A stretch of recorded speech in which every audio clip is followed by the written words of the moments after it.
Hey guys, so for those of you who think the Lifeforms percussion sequencer might look a little intimidating on the surface, let's do a quick run through of how I make a fun drum beat using just the percussion sequencer and one other module. You can see using the internal effects, it's an extremely powerful piece. So without any further ado, let's get into it. So as you can hear in the background, this is a very fun but simple drum beat I made utilizing only the Lifeforms percussion sequencer and the Lifeforms SV1. The multi-mode filter is what makes this possible. While this patch might look a little intimidating, don't worry. Let's take a brief listen to the final beat and then we'll break it down and start from scratch.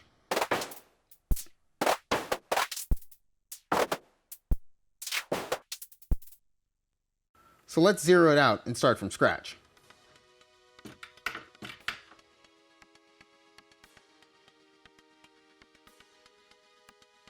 Before we go step by step, let's take the output of the final combined audio channels and plug it into the VCA or input of the output so we can hear all the sounds we're creating as we build this beat.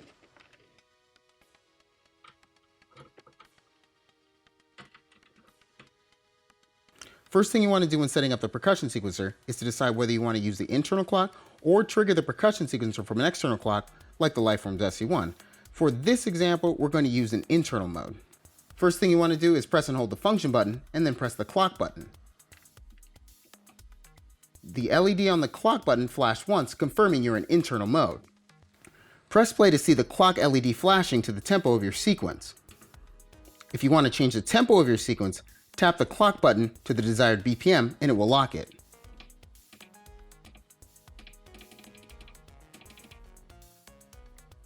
Next, let's patch up some audio. We're going to use the high pass output from the SV1's filter to craft the hi-hat. Before that though, for this simple sequence, we're going to use the noise source from the SV1 for both the hi-hat and snare drum. So we need to split the SV1's noise output into two separate outputs instead of one. We're going to take the noise output from the tools section of the SV1 and plug it into one of the splitters on the SV1.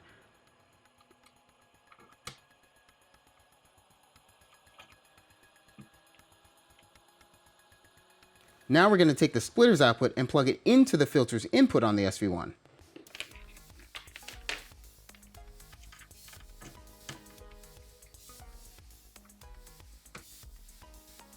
Next, we're going to take the high pass output from the filter and plug it into channel 1 audio input on the percussion sequencer.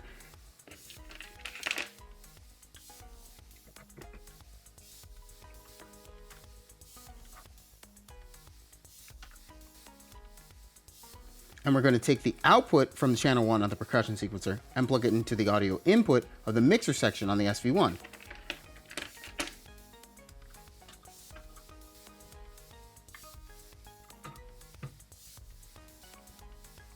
Now let's turn the filter's frequency knob to around 3 o'clock, and that should bring the hi-hat into a very nice crispy space. Next, we want to set up the hi-hat sequence on the percussion sequencer. So first things first, let's make sure everything is stopped by pressing the stop button. Next, let's enter record ready mode by pressing the record button. The play LED will start flashing. Next, let's choose a channel we want to set up the sequence on. So since we're going to use channel 1, let's press the channel select button and then press channel 1 9/25 on the pads.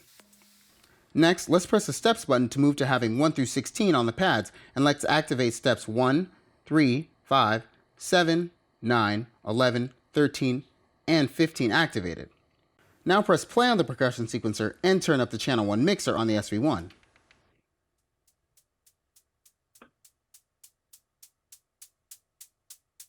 Next, let's set up the snare drum on channel 2. So take the output from the noise source we split earlier and plug it into channel 2 on the percussion sequencer.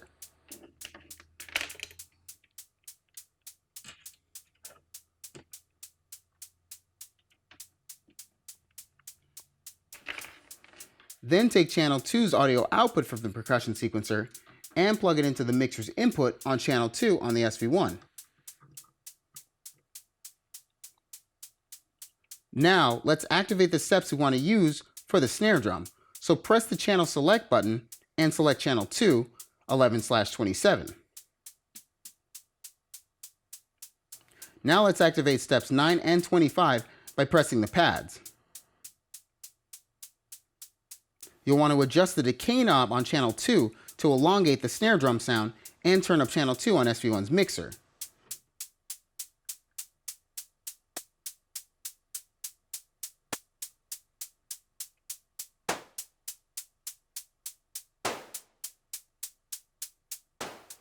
Lastly, we're going to use the envelope output on the percussion sequencer to make a simple bass drum.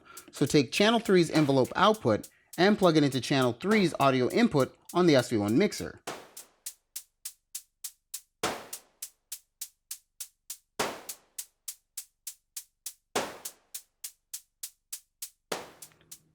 So back on the percussion sequencer, we want to press the channel select button and go to channel 3.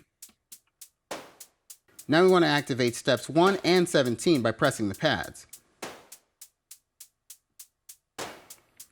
Turn up the mixer knob for channel 3 on the SV1 and adjust the decay knob to taste.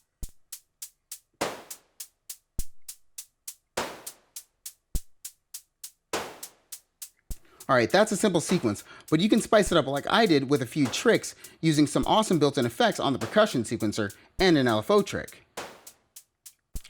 So to start, let's mess with the effects on the percussion sequencer. We'll start with the glitch effect. First thing you want to do is select the channel you want the effect to apply to, so press the channel select button and select channel 1.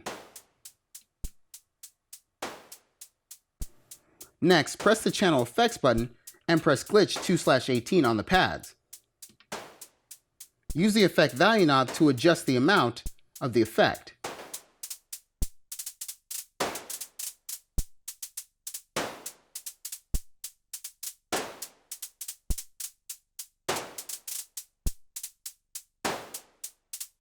Let's do the exact same thing for the density effect.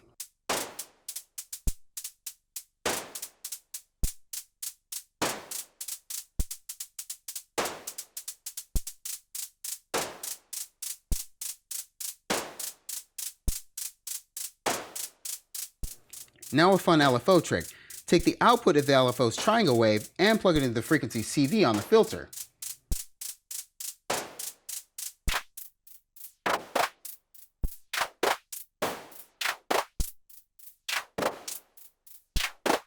Pretty cool, yeah?